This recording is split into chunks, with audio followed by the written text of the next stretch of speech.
En tout cas, nous tenons à remercier la Mesta Paris et remercier le premier responsable, le pasteur Yeo, qui m'a associé depuis le jeudi à votre culte. Je tiens vraiment à le remercier pour cette marque d'affection et de collaboration. Salutations donc à tous les pasteurs, à tous les frères et sœurs. Mon épouse s'associe à moi pour dire bon dimanche. Amen. Et bon culte. Le thème que nous proposons pour ce matin est le suivant. Êtes-vous pessimiste ou optimiste? Amen. Je répète, êtes-vous pessimiste ou optimiste? Pour comprendre ce que cela veut dire, vous le comprendrez à la suite du message. Nous prenons comme texte de base Exode chapitre 14, versets 5 à 16. Est-ce que quelqu'un peut nous faire la lecture? Exode chapitre 14, versets 5 à 16. Exode 14, versets 5 à 16. Alléluia. On annonça au roi d'Égypte que le peuple avait pris la fuite. Alors le cœur de Pharaon et celui de ses serviteurs furent changés à l'égard du peuple. Il dit, qu'avons-nous fait en laissant aller Israël dont nous n'aurons plus les services? Et Pharaon attela son char et il prit son peuple avec lui. Il prit 600 chars d'élite et tous les chars de l'Égypte. Il y avait sur tous des combattants. Il y avait sur tous des combattants.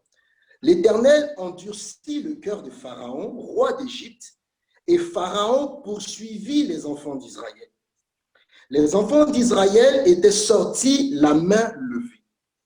Les Égyptiens les poursuivirent et tous les chevaux, les chars de Pharaon, ses cavaliers et son armée les atteignirent campés près de la mer vers Pi-Hahirot vis-à-vis de Baal-Séphon.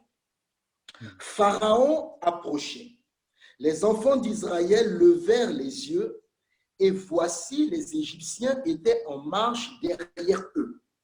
Et les enfants d'Israël eurent une grande frayeur et crièrent à l'Éternel. Ils dirent à Moïse, n'y avait-il pas de sépulcres en Égypte sans qu'il soit besoin de nous mener mourir au désert? Que nous as-tu fait en nous sortir d'Égypte? N'est-ce pas là ce que nous te disions en Égypte? Laisse-nous servir les Égyptiens, car nous aimons mieux servir les Égyptiens que de mourir au désert. Moïse répondit au peuple, ne craignez rien, restez en place et regardez la délivrance que l'Éternel va vous accorder en ce jour. Car les Égyptiens que vous voyez aujourd'hui, vous ne les verrez plus jamais. L'Éternel battra pour vous et vous gardez le silence. L'Éternel dit à Moïse, pourquoi ces cris? Parle aux enfants d'Israël et qu'ils marchent. Toi, lève ta verge, étends ta main sur la mer et fends-la. Et les enfants d'Israël entreront au milieu de la mer à sec. Et moi, je vais endurcir le cœur des Égyptiens pour qu'ils y entrent après eux. Et Pharaon et toute son armée, ses chars et ses cavaliers feront éclater ma gloire. Alléluia. Amen. Amen. Merci. Voilà. Donc, nous venons de lire le texte en question qui va donc nous aider à comprendre êtes-vous pessimiste ou optimiste? Le pessimiste et l'optimiste vivent les mêmes situations. Verset 9. Il est bien dit que les Égyptiens les poursuivirent et tous les chevaux, les chars de Pharaon, ses cavaliers et son armée les atteignirent campés près de la mer. Verset 10. Pharaon approchait, les enfants d'Israël levaient les yeux, et voici, les Égyptiens étaient en marche derrière eux. Donc, que ce soit le peuple d'Israël, que ce soit Moïse, ils étaient confrontés à la même situation. Mais la différence, leurs réactions ne sont pas les mêmes. Ce qui fait donc que dans un groupe donné, il y a toujours, il ne faut pas exagérer, mais il y a toujours certains qui réagissent, qu'on peut dire ils sont pessimistes, d'autres aussi réagissent, mais on peut dire qu'ils sont optimistes. Donc, qu'est-ce qui différencie ces deux groupes? Premièrement, ceci au verset 10 à la fin, les enfants d'Israël eurent une grande frayeur. Donc, le pessimiste, c'est quelqu'un qui vit dans la peur continuelle en face d'un événement inattendu, très grave. Il est tout de suite effrayé. Il a tout de suite peur. Et puis, verset 11, il dit à Moïse, n'y avait-il pas de sépulcres en Égypte sans qu'il soit besoin de mener mourir au désert? Donc, pour lui, il n'y a pas d'autre solution en face d'un événement fâcheux, difficile à vivre, que la mort. Pour lui, l'issue, c'est la mort, c'est-à-dire le pessimiste ne croit jamais qu'il va s'en sortir d'une situation difficile.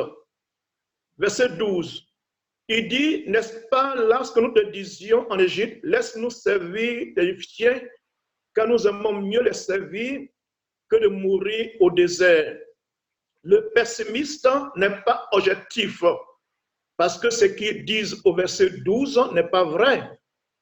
Ils ne peuvent pas vouloir dire qu'on était mieux en Égypte, mais quelqu'un qui est pessimiste devant une situation donnée difficile à vivre, il a non seulement peur, une grande frayeur, non seulement c'est quelqu'un qui se plaint beaucoup, il est toujours en train de se plaindre, il n'est jamais content.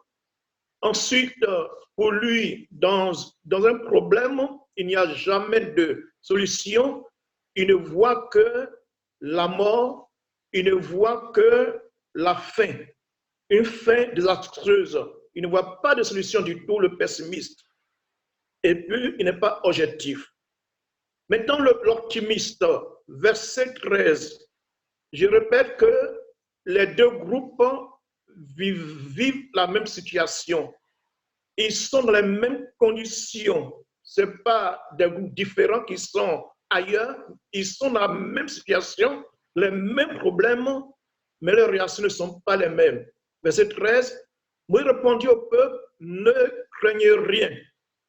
Le pessimiste, c'est quelqu'un d'abord, devant une situation donnée, il ne craint pas, il n'a pas peur, et non seulement il sait encourager les autres qui ont peur. Il dit, restez en place et regardez la délivrance que l'Éternel va vous accorder en ce jour. Donc l'optimiste, c'est une personne, quelle que soit la situation, qui croit qu'il y a un moyen toujours de s'en sortir. Donc, il a dit au verset 14, l'Éternel combattra pour vous et vous gardez le silence. Donc, l'optimiste, même s'il croit que lui n'est pas capable de s'en sortir ou d'aider les autres à s'en sortir, il croit qu'un secours viendra forcément d'ailleurs. Donc, chers frères, voici ce qui est donc ce qu'on entend par pessimiste ou optimiste. Alors, par rapport à cela, es-tu pessimiste ou optimiste devant les problèmes? On nous a appris à l'école que lorsqu'on pose un problème, par exemple, on dit 1 plus 1, on sait qu'il y a toujours une solution qui est là. D'un problème, il y a toujours un plan qui conduit à la solution. Alors, chers frères et sœurs, devant des situations comme ce que nous vivons à l'heure actuelle, es-tu pessimiste ou optimiste? À toi de répondre et nous continuons dans le message. Donc, ça, c'est l'introduction. Premièrement, quelles sont les causes du pessimiste. On revient dans Exode au chapitre 14, versets 9 et 10.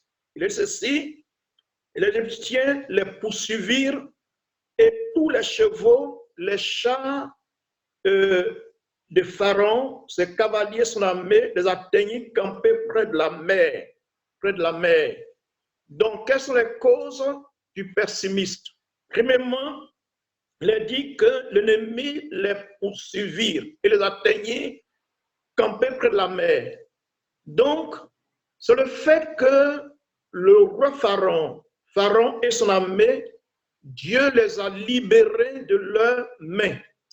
Mais voici que le même roi et son armée vont revenir encore contre le peuple d'Israël. Ils vont les poursuivre et ils vont chercher à les rattraper pour les ramener en Égypte encore en esclavage. Donc, on peut parler de cela que Satan et les démons, Dieu nous a arrachés de leurs mains. Mais Satan ne s'avoue jamais vaincu. C'est sûr que Satan va chercher encore à nous créer des problèmes. Nous dit 1 Pierre 5, le diable rôde autour de nous comme un lion rugissant, cherchant qui va dévorer. Donc, c'est quand nous sommes confrontés à des luttes, à des combats menés contre nous par Satan et les démons, qui peuvent passer par bien des situations pour chercher à nous ramener encore dans nos souffrances du passé.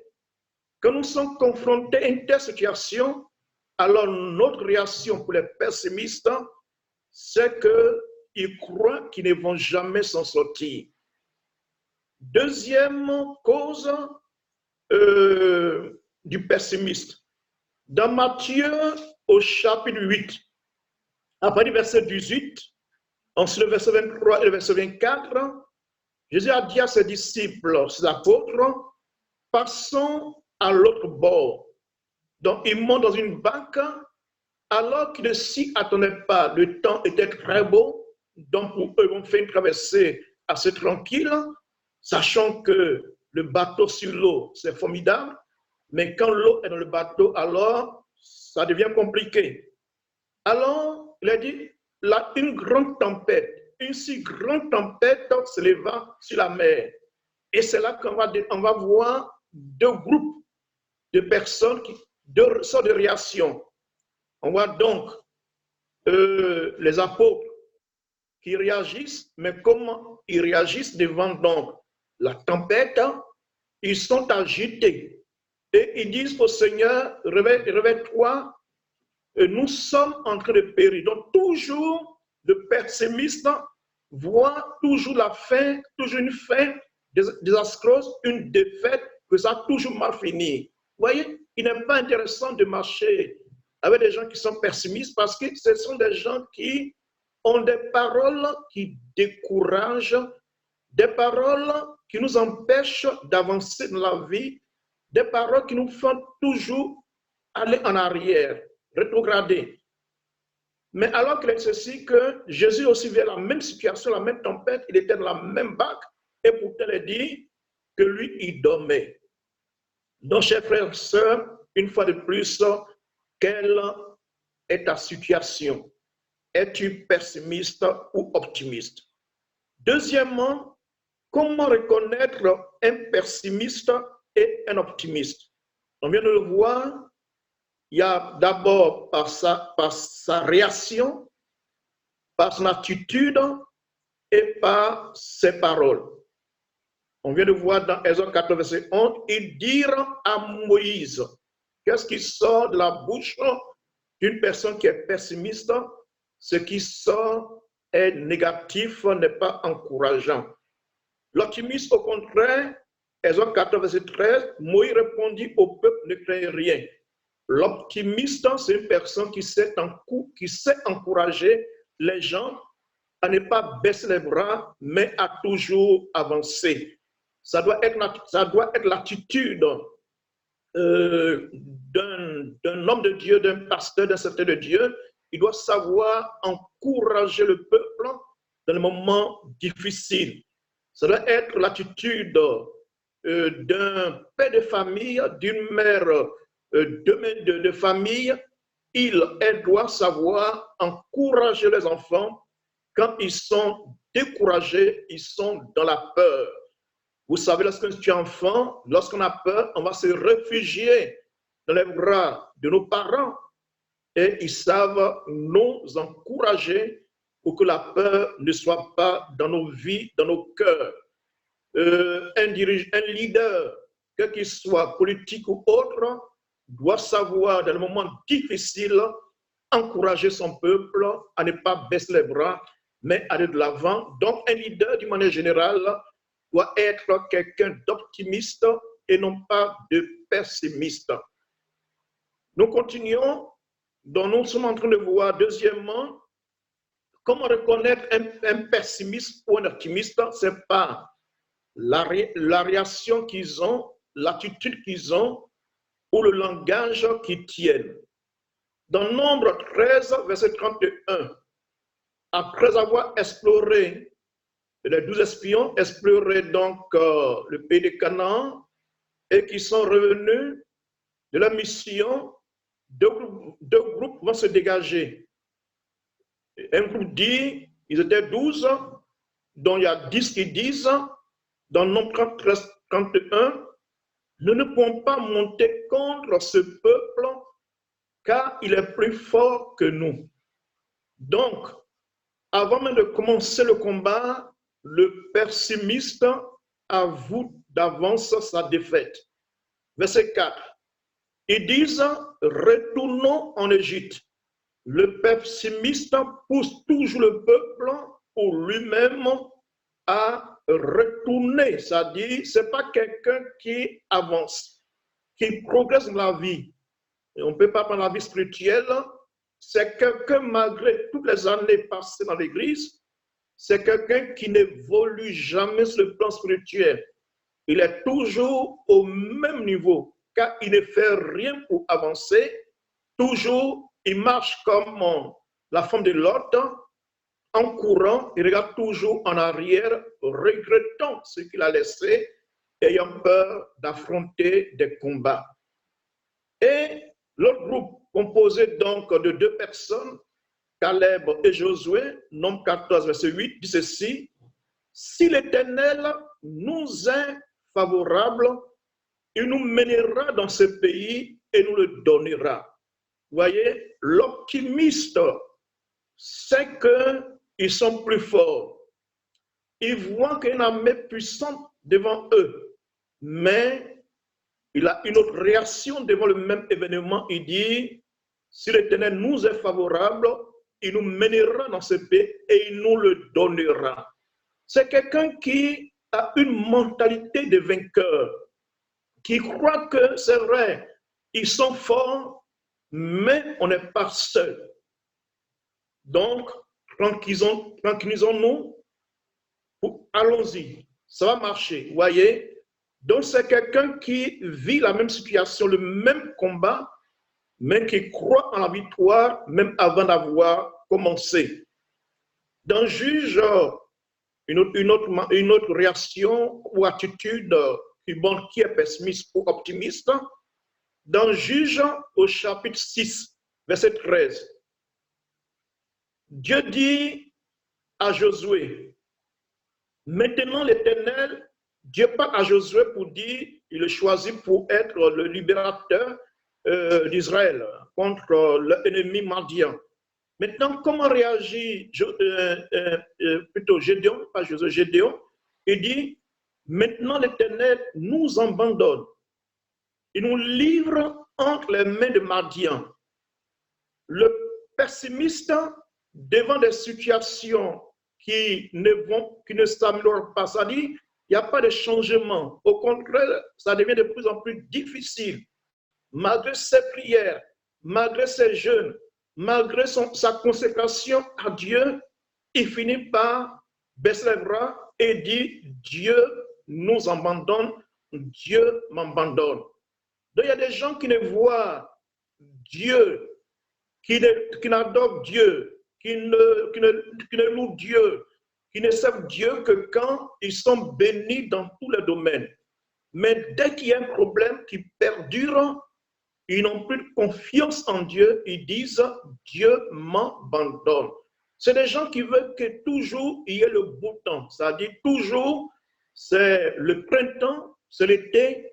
Mais quand arrive l'hiver, pour eux, ils ne peuvent plus supporter. Pour eux, il faut que toutes les années de leur vie soient bénédiction, bénédiction, bénédiction.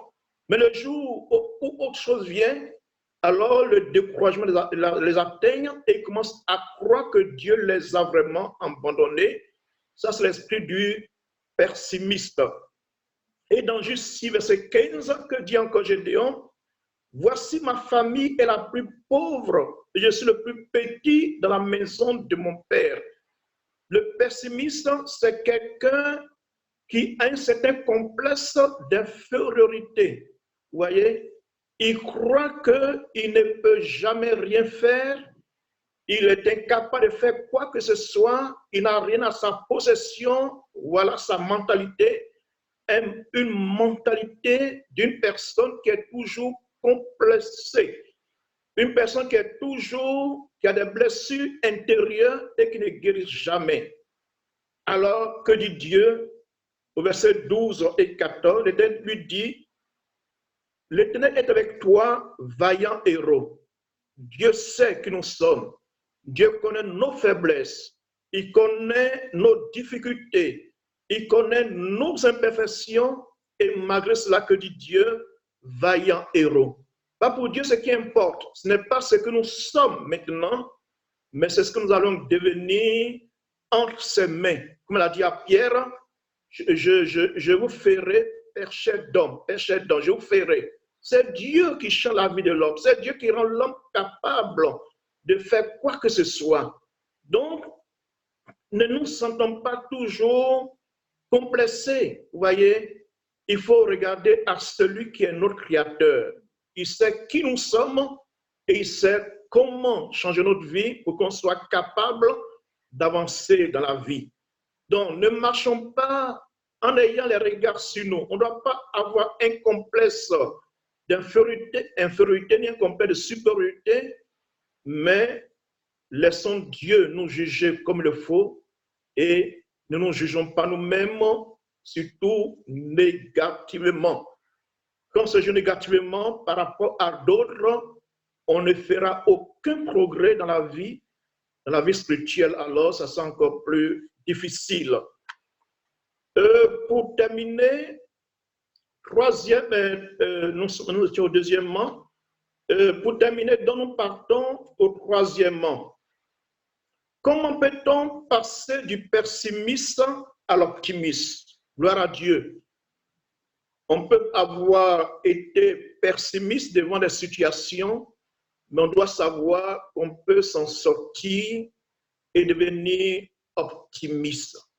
Donc ce matin, nous sommes là pour vous encourager dans n'importe quelle situation tu te trouves en ce moment. Je ne sais pas dans quelle situation tu te trouves, mais sache que Dieu est en train de te parler parce que Dieu n'est pas heureux de te voir toujours marchant dans la tristesse, vivant dans l'angoisse, vivant dans l'inquiétude, vivant dans les soucis, n'ayant pas confiance au lendemain, croyant que tu ne peux plus avancer dans la vie, croyant que tu ne peux plus t'en sortir. Sache que Dieu te parle ce matin. C'est pourquoi nous voulons aller au troisièmement et à la conclusion, donc c'est le dernier point, comment passer du pessimisme à l'optimisme. Dans Luc 5, verset 4, le Seigneur Jésus dit à Pierre, avance en traîneau et je te veux filer pour pêcher. Pierre, au départ, est pessimiste. Il dit ceci, nous avons pêché toute la nuit sans rien prendre. Le langage du pessimiste. Mais ce qui est intéressant, c'est que Pierre ne va pas rester avec ce langage jusqu'à la fin. Donc, chers frères et sœurs, tu as commencé à être pessimiste, tu es découragé parce que tous tes efforts n'ont rien donné. tu as fait beaucoup de choses. Tu as entrepris beaucoup de choses, mais tout a échoué jusqu'à présent. Tu n'as récolté aucun fruit de tes efforts. Et te voici tombé donc dans une sorte de dépression, dans une sorte de découragement très profond, dans une sorte même d'abandon de la foi. Et comme Pierre, tu dis, j'ai travaillé toute la nuit. Pour toi, ça peut être pendant 50 ans, 30 ans, 40 ans, ou bien 1 an, 10 ans, tout cas, bon, ça dépend de ta situation. Et tu conclus comme Pierre, je n'ai rien pris. Mais comment Pierre va changer d'attitude ou de réaction?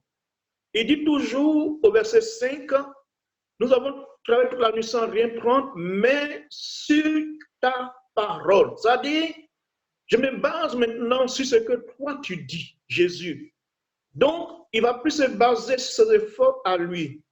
Il ne va plus avoir une attitude négative, mais la parole du Seigneur va l'encourager à s'en sortir. Il dit, sur ta parole, je jetterai le filet.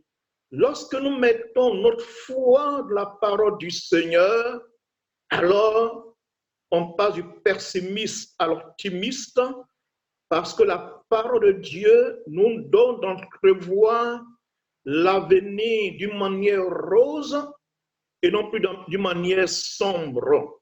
Vous voyez?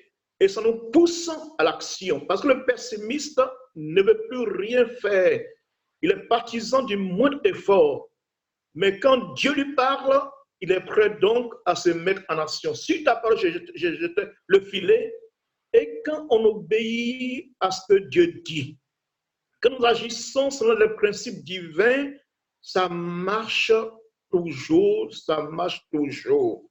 Donc toi qui es abattu, qui es découragé, lis la Bible, médite-la et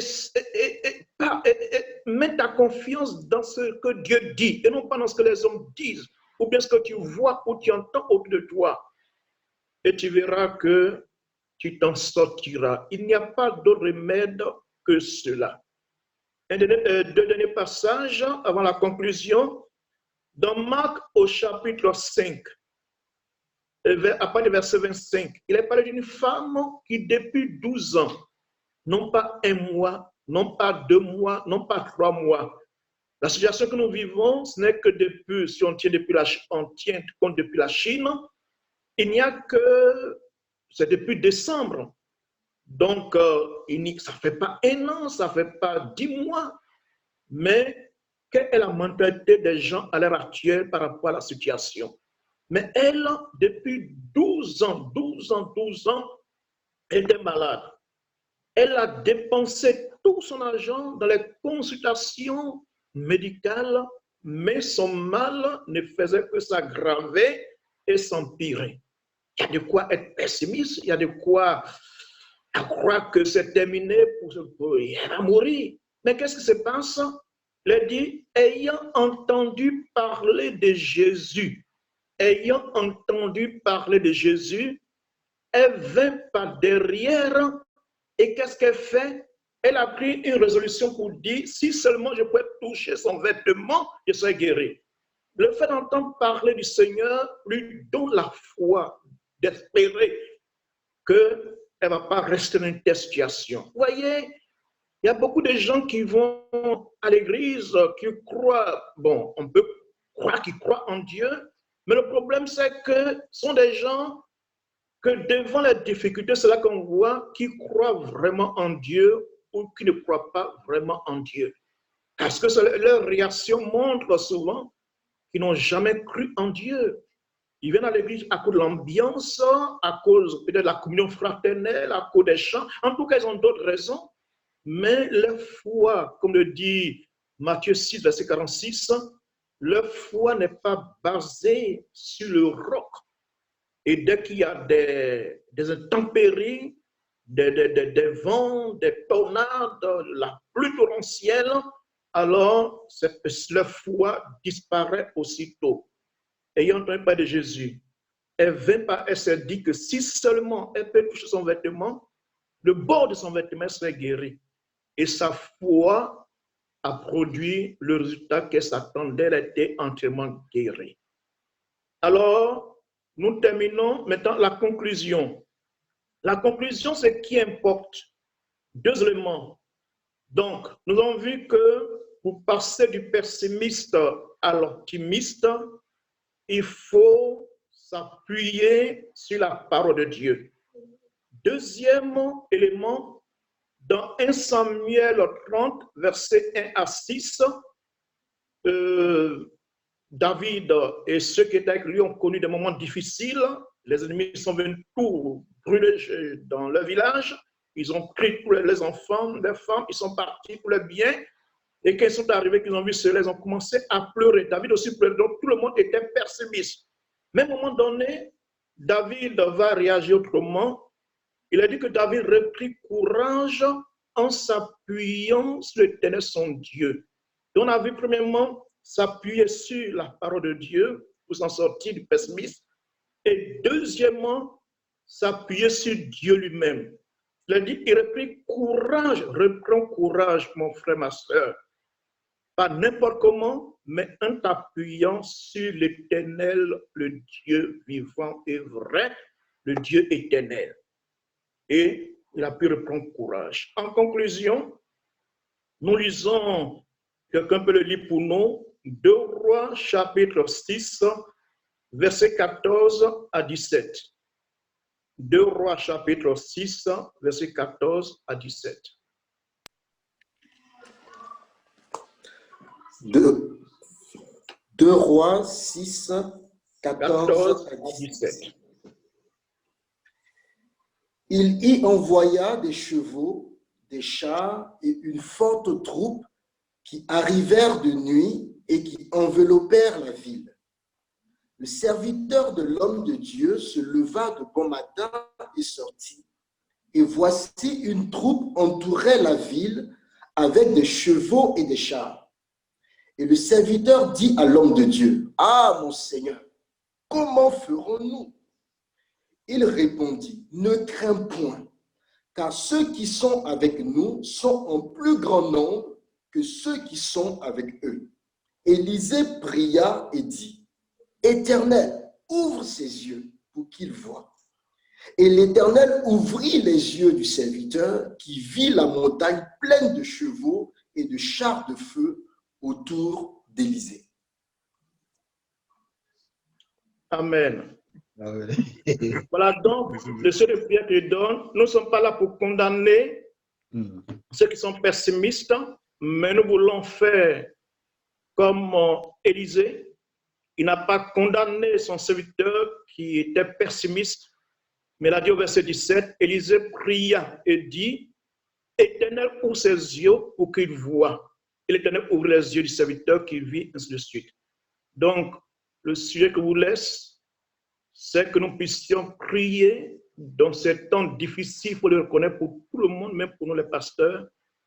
On ne peut pas dire que ce n'est pas des temps difficiles, on n'est pas des rêveurs, on est réaliste, mais nous avons comme appui, comme a résumé le frère, on appuie la parole de Dieu et la personne du Seigneur. Mais, comme il y a des gens qui ne réalisent pas cela, on va prier le Seigneur pour que Dieu ouvre les yeux pour qu'ils voient qu'ils sont entourés par la puissante main du Seigneur Dieu, qui les conduit, et que tout ce qui va arriver dans leur vie ou dans leur famille est la pleine volonté de Dieu et non pas de qui que ce soit, de quoi que ce soit. Que Dieu bénisse et que sa parole demeure en vous. Amen.